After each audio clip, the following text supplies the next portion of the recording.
కార్మికులు నడవకుండా మనకు ఇప్పుడు 9 బ్లాక్ వస్తుంది. ఆ 9 బ్లాక్లో ఎవరు పని చేస్తారు? ప్రైవేట్ వాడే మొత్తం చేసేది. మరి ఏంటి దాని వల్ల ఉపయోగం? మరి రక్షించుకుంటేనే మరి తెలంగాణకు కూడా మరి డెవలప్మెంట్ ఉంటుంది. మరి వెలుగులు చిమ్మే మరి సింగరేణి మరి అంధకారంగా మారిపోతే మరి రాష్ట్రానికి మరి మన కిషోర్ గారు ఇప్పుడు మన బ్రాంచ్ కార్యదర్శి విదేశీ వేలం వేయకుండా సింగరేణి ప్రాంతంలో ఈ తెలంగాణలో ఉన్న బొగ్గు బావులన్నీ నామినేషన్లో సింగరేణికే ఇవ్వాలనేటువంటి పోరాటాన్ని ఇది 3వ దశ పోరాటం. మొదటి దశ 2015లో ఏదైతే కొత్త మైన్స్ యాక్ట్ని తీసుకొచ్చి ప్రభుత్వ రంగంలో ఉన్నటువంటి బొగ్గు బావులని ప్రైవేట్ వాళ్లకు అప్పజెప్పే కుట్రని పార్లమెంట్లో ఎన్డీఏ ప్రభుత్వం నరేంద్ర మోడీ ప్రభుత్వం తీసుకువచ్చినాడే భారత కమ్యూనిస్ట్ పార్టీ వామపక్ష ట్రేడ్ యూనియన్లు ఈ దేశంలో ప్రభుత్వ రంగాన్ని కాపాడాలనే ప్రగతిశీల శక్తులని పార్లమెంట్లో వ్యతిరేకించి ఆనాడు ఒక పోరాటం చేశారు. 2021లో ఈ బొగ్గు బావులన్నీ మళ్ళీ వేలం వేసే ప్రక్రియను ప్రారంభిస్తామని చెప్పి ప్రకటించినాడు. 4 బొగ్గు బావుల ప్రైవేటీకరణకు వ్యతిరేకంగా 4 రోజుల సమ్మె పోరాటానికి పిలుపునిచ్చి పోరాడినటువంటి స్థితి ఉన్నది. ఇవాళ 3వ దశలో ఏ తెలంగాణ గడ్డైతే సింగరేణికి కేంద్రం ఉందో అక్కడే బొగ్గు బావులను మళ్ళీ ప్రైవేట్ పరం చేసే ప్రక్రియని అడ్డుకోవటంలో 3వ దశ పోరాటం ఉంది. అయితే ఈ పోరాటంలో ఎవరు మన వైపు ఉన్నారు, ఎవరు అవకాశవాదులుగా ఉన్నారనే విషయాన్ని మనం తెలుసుకోవాలి. ఆనాడు కేంద్ర ప్రభుత్వం ఈ బిల్లు తెచ్చినాడు. ఈ రాష్ట్ర ప్రభుత్వం కూడా కేసీఆర్ ప్రభుత్వం కూడా ఆ బిల్లుకు అనుకూలంగా మోడీ ఏం చెప్తే చేతులు లేపుతాం. దౌర్భాగ్యం. ఆ బిల్లు వచ్చిన తర్వాత మనం సమ్మె చేస్తే ఆనాడు ఆ సమ్మెని నిర్వీర్యం చేసేటువంటి అనేక కుట్రల్ని టీజీపీ కేసు గారి నాయకత్వం చేసింది. ఇవాళ కొత్త ప్రభుత్వం వచ్చిన తర్వాత కొత్త ప్రభుత్వానికి ఒక బుద్ధి జ్ఞానం వస్తుంది. మళ్ళీ ప్రధానమంత్రి నరేంద్ర మోడీ కూడా చేసిన తప్పులు సరిదిద్దుకుంటారు అనుకున్నాం. ఎందుకు అనుకున్నాం? వ్యక్తి మీద మన కోపం కాదు. ఆయన తీసుకొచ్చినటువంటి ప్రజా కార్మిక వ్యతిరేక విధానాలకు వ్యతిరేకంగా దేశవ్యాప్తంగా ప్రజలలో పెద్ద వ్యతిరేకత వచ్చింది. ఏ ఉత్తరప్రదేశ్ రాష్ట్రంలో అయితే మేము ఏం చెప్తే అదే నడుస్తుందంటే అక్కడి నుంచి స్టార్ట్ అయ్యి దేశవ్యాప్తంగా ఇవాళ 63 స్థానాల్లో, గతంలో 303 స్థానాలున్న బీజేపీ 240కి పరిమితం అయింది. దాంట్లో 100కు పైగా స్థానాలు 5,000 ఓట్ల లోపుతోనే గెలవటం జరిగింది. అంటే ప్రజల్లో తీవ్రమైన వ్యతిరేకత ఉన్నది. ఇవాళ ఎన్డీఏ ప్రభుత్వానికి మెజార్టీ లేదు. ఇటు తెలుగుదేశము నితీష్ కుమార్ యొక్క 30 ఎంపీల సుమారు 30 ఎంపీల మద్దతుతో నరేంద్ర మోడీ ప్రభుత్వం 3వసారి అధికారంలోకి వచ్చింది. మనందరం భావించాం ఏ రైతుల యొక్క పోరాటంతో రైతులు వ్యతిరేకమయ్యారు.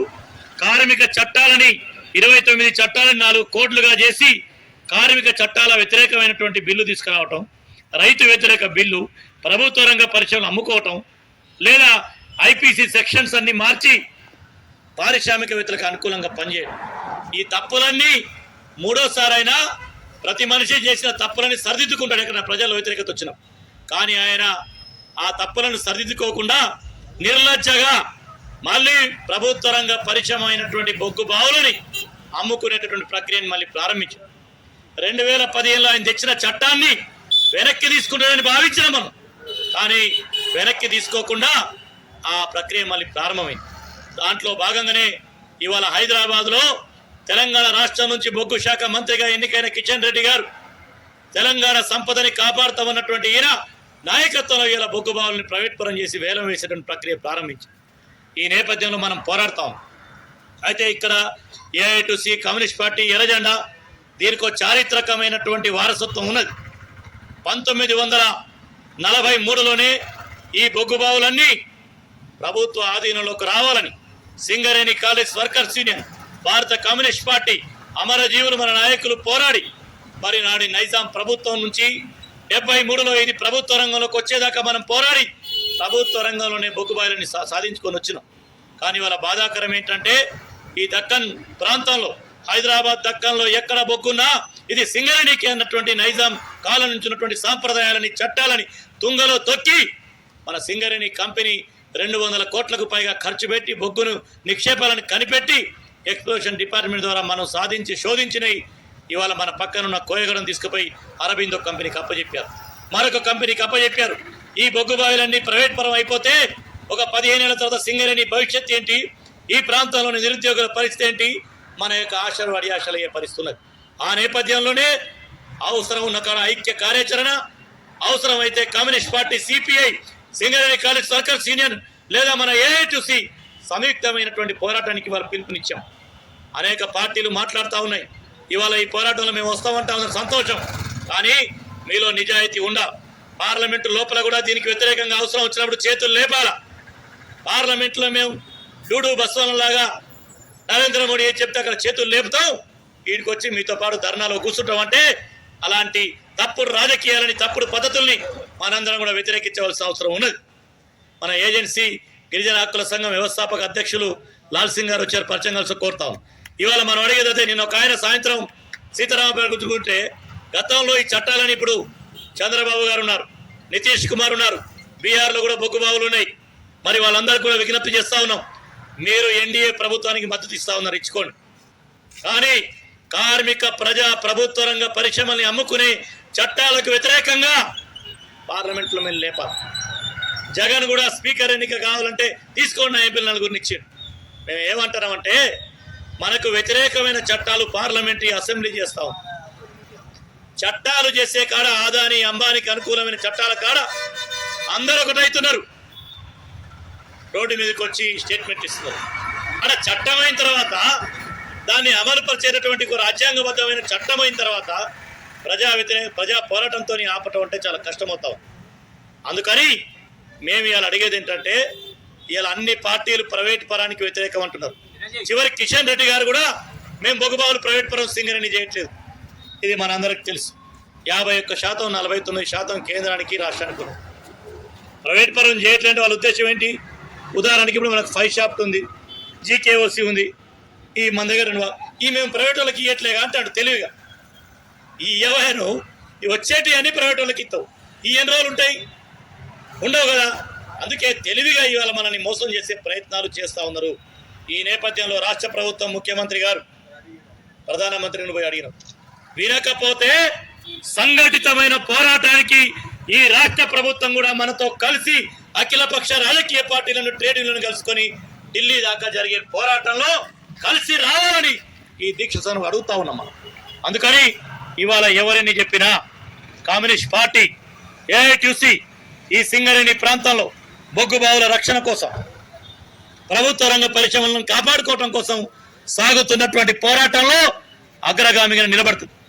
నిన్ననే మన రాష్ట్ర పార్టీ శేషయ్య గారు రండి, రాష్ట్ర పార్టీ కార్యదర్శి సాంబశివరావు గారు సింగరేణి భవన్ ముందులో జరిగినటువంటి ఇట్లాంటి ధర్నాలో పాల్గొనడం జరిగింది. అక్కడి నుంచే పిలుపునిచ్చారు, ఈ బొగ్గు బావుల వేలాన్ని ఆపేదాకా ఈ సంఘటితమైన పోరాటాన్ని మనం నిర్వహిస్తాం. అయితే చాలా మంది చెప్పొచ్చు చట్టం అయిపోయింది కదా అని. రైతు వ్యతిరేక 3 చట్టాలు కూడా పార్లమెంట్లో నరేంద్ర మోడీ గారు చేసిండు. కానీ రైతులు 13 నెలల పాటు ఢిల్లీ నడిబొడ్డున టెంట్ వేసి మా చట్టాలను నువ్వు లేపేస్తావా, నిన్ను ఇంటికి పంపాలని 750 మంది చనిపోయినా సరే పోరాడినరు. రైతుల పోరాటానికి దిగి వచ్చిన ప్రధానమంత్రి దండం పెట్టి ఆ చట్టాన్ని రద్దు చేసి, అందుకే ఇవాళ కార్మిక వర్గం ప్రజలు ప్రాప్తించే అవకాశం ఉంటుంది. కాబట్టి మరి నాయకులంతా, రాష్ట్ర ప్రభుత్వ నాయకులు, గవర్నమెంట్ కూడా మరి పునరాలోచించి మరి ఇంతకుముందు రాజస్థాన్లో, మధ్యప్రదేశ్లో, ఒరిస్సాలో మరి ఎట్లయితే కోల్ బ్లాక్ను రాష్ట్ర ప్రభుత్వాలు దక్కించుకున్నాయో అదే రీతిలో మన రాష్ట్ర ప్రభుత్వం కూడా చొరవ చూపి మనకు దక్కే విధంగా మన వేలంపాట్ల పాల్గొనకుండా మనకు సంబంధించిన బ్లాకుల్ని వేలంపాట నుంచి రద్దు చేయించేసి మన బ్లాకులు మనకే విధంగా మరి అందరూ కూడా కృషి చేయాలని చెప్పేసి నేను డిమాండ్ చేస్తూ మరి రాష్ట్ర ప్రభుత్వం మరి చొరవ తీసుకోవాలని, అదేవిధంగా మనం కూడా పోరాటాలు మరి ఇచ్చే వరకు కూడా కొనసాగించాలని చెప్పేసి ఈ సభాముఖంగా మీకు తెలియజేస్తున్న అవకాశం ఇచ్చిన నా పెద్దలకు థ్యాంక్స్ తెలియజేస్తూ, ఇప్పుడు మన సెంట్రల్ ఆర్గనైజ్ సెక్రటరీ మన వీరస్వామి ఏదైతే రాష్ట్ర పార్టీ రౌండ్ టేబుల్ సమావేశం నిర్ణయించి వర్కర్స్ తరఫున, కేజీఎం కార్పొరేట్ తరఫున మీకు ధన్యవాదాలు. మీ అందరికీ తెలుసు, మనము మరి ప్రైవేటీకరణ, కాంట్రాక్టీకరణ, బొగ్గు బ్లాక్లను వేలం పాటు దాంట్లో భాగంగానే మనం 2021 జూలై 5 తారీఖున 3 రోజులు సమ్మె చేయడం జరిగింది. అయినా మోడీ ప్రభుత్వం ఒక అడుగు ముందుకేసి మరి ఆ రోజు 2 కానీ మనం ఆ రోజులో సంబంధించినటువంటి ఈ రిలే నిరాదీక్షలకి